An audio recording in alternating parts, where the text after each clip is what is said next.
Hello everyone, आज हम discuss करेंगे केमिस्ट्री। यहाँ पर मैं क्लास 10 के केमिस्ट्री को डिस्कस करूँगी जो कि चैप्टर 1 है, chemical reaction and equation. Already मैंने इस पे 3 वीडियोस बना रखे हैं जिसमें मैंने डिस्प्लेसमेंट रिएक्शन से पहले के सारे टॉपिक को डिस्कस कर रखा है, सारे एक्टिविटी को डिस्कस कर रखा है। अगर आपने उस वीडियो को नहीं देखा है तो ज़रूर उस वीडियो को जाकर देखिए। तो चलिए वीडियो को स्टार्ट करते हैं। आज हम डिस्कस करेंगे डिस्प्लेसमेंट रिएक्शन। तो डिस्प्लेसमेंट रिएक्शन के जो एक्टिविटी दे रखे हैं 1.9, उसको डिस्कस करने से पहले हम जान लें कि डिस्प्लेसमेंट रिएक्शन होता क्या है। तो डिस्प्लेसमेंट रिएक्शन में बोल सकते हैं कि एक प्रकार का केमिकल रिएक्शन है जिसमें क्या होता है कि मोर रिएक्टिव एलिमेंट जो है वो डिस्प्लेस्ड कर देता है लेस रिएक्टिव एलिमेंट को और एक नए कंपाउंड को फॉर्म करता है, जिसे हम क्या बोलते हैं, डिस्प्लेसमेंट रिएक्शन। ठीक है। और इसको अगर हम इस तरीके से रिप्रेजेंट कर सकते हैं कि ए जब रिएक्ट कर रहा है बीसी के साथ तो क्या बना रहा है, AC प्लस बी। तो यहाँ पर आप देख रहे हो कि ए जो है वो मोर रिएक्टिव है, वो क्या कर रहा है, बी जो है वो लेस रिएक्टिव है, ये मोर रिएक्टिव है और ये आपका लेस रिएक्टिव है। तो मोर रिएक्टिव क्या कर रहा है, लेस रिएक्टिव को डिस्प्लेस्ड कर दे रहा है, इस वजह से इसे हम क्या बोलते हैं, डिस्प्लेसमेंट रिएक्शन बोलते हैं। नाउ हम देखेंगे एक्टिविटी 1.9। एक्टिविटी 1.9 में हम लेने वाले हैं 3 आयरन नेल। ठीक है। और इसको पहले हम रब कर देंगे सैंड पेपर से। ऐसा क्यों कर रहे हैं, क्योंकि हो क्या रहा है कि आयरन नेल जो है काफ़ी लंबे समय तक एयर के कांटेक्ट में रहा होगा, जिसके वजह से क्या होगा कि उसके अपर लेयर में एक आयरन ऑक्साइड का एक लेयर फॉर्म्ड हो गया होगा। तो इस वजह से उसको सैंड पेपर के जरिए उसको सैंड पेपर की हेल्प से उसको क्या किया जा रहा है, रिमूव कर दिया जा रहा है। एंड देन उसके बाद हम यूज़ कर रहे हैं 2 test tube A and B, दोनों में 10 ml हम क्या डाल रहे हैं, कॉपर सल्फेट सॉल्यूशन को। ठीक है, जो कि अभी ब्लू कलर की है। ठीक है। नाउ नेक्स्ट हमने क्या किया है, टाई किया है 2 आयरन रेल को विथ अ थ्रेड के हेल्प से उसको टाई करा गया है और उसको इमर्ज कर दिया गया है कॉपर सल्फेट सॉल्यूशन में।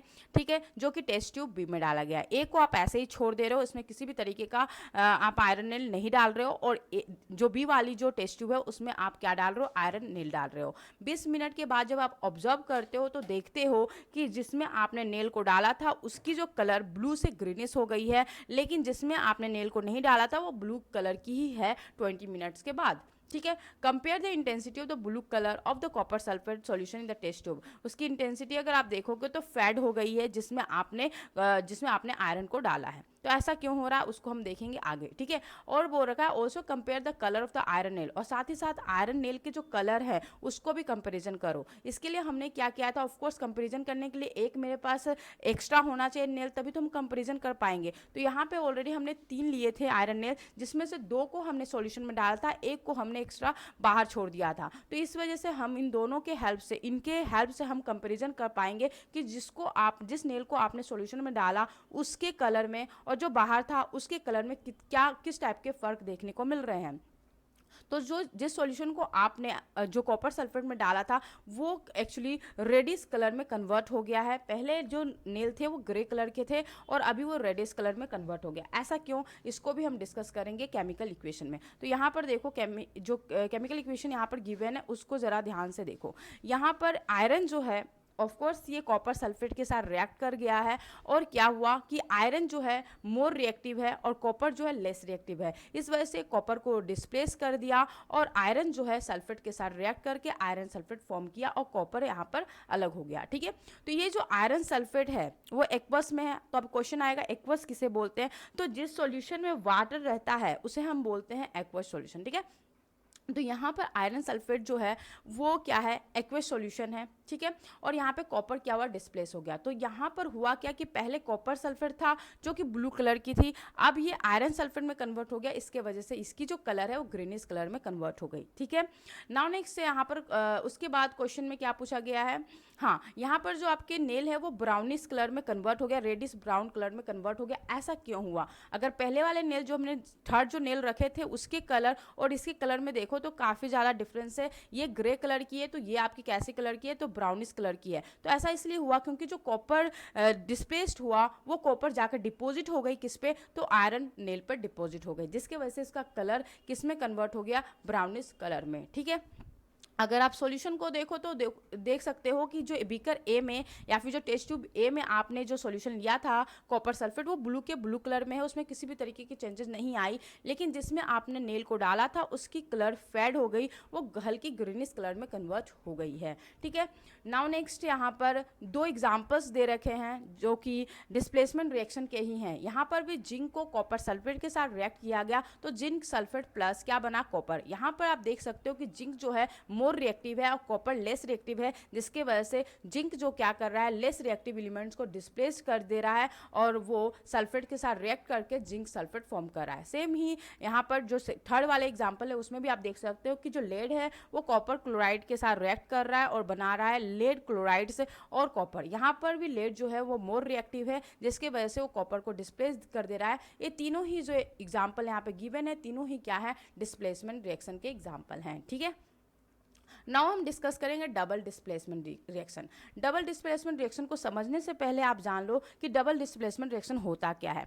ये एक प्रकार का केमिकल रिएक्शन है जिसमें क्या होता है कि आयरन के एक्सचेंज होते हैं बिटवीन द टू रिएक्टेंट्स। ठीक है, बिटवीन द टू रिएक्टेंट्स और एक न्यू कंपाउंड फॉर्म्ड होता है। इस टाइप के रिएक्शन को हम क्या बोलते हैं, डबल डिस्प्लेसमेंट रिएक्शन। तो इसको जैसे कि for example AB plus CD, ये दोनों रिएक्ट कर रहा है और बना रहा है CB प्लस AD। तो यहाँ पर आप देख पा रहे हो कि यहाँ पर आयंस के क्या हो रहे हैं, एक्सचेंज हो रहे हैं। दैट्स वाई इसे हम क्या बोलते हैं, डबल डिस्प्लेसमेंट रिएक्शन बोलते हैं। तो इस चीज़ को और बेटर तरीके से समझने के लिए एक्टिविटी 1.10 हम देखेंगे।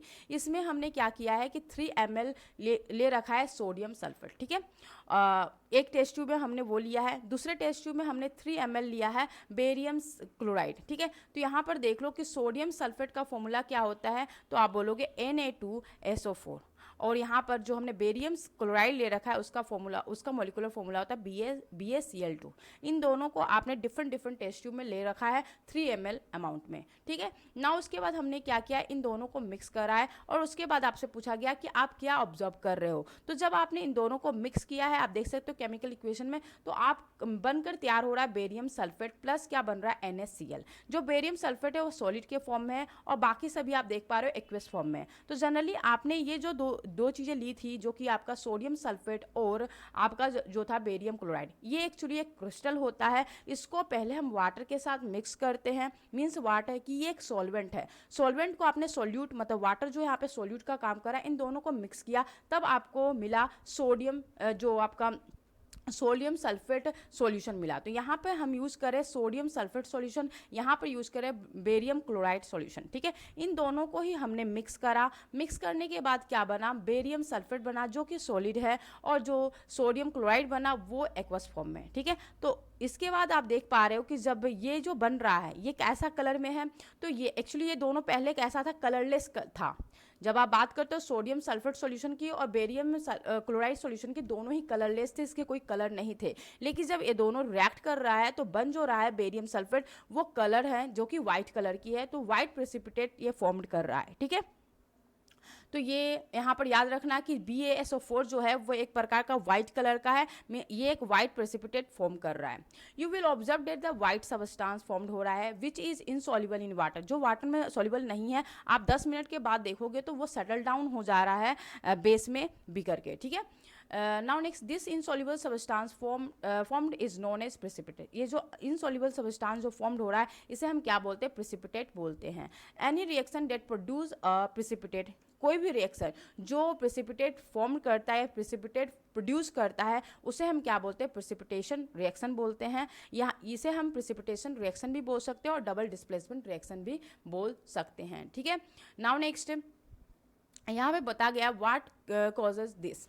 The white precipitate of BaSO4 is formed by the reaction of SO4 and Ba2. इन दोनों के, क्योंकि यहाँ पे आयरन की एक्सचेंज हो रहे हैं जिससे ये फॉर्म्ड हुआ है। ठीक है, other product formed is sodium chloride. Other जो प्रोडक्ट फॉर्म हुआ है NaCl, जो जिसे हम बोलते हैं sodium chloride, which remains in solution. ठीक है, such reaction in which there is an exchange of ion. यहाँ पर क्या हो रहा है, आयन के एक्सचेंज हो रहे हैं। इस टाइप के रिएक्शन को हम क्या बोलते हैं, डबल डिस्प्लेसमेंट रिएक्शन बोलते हैं।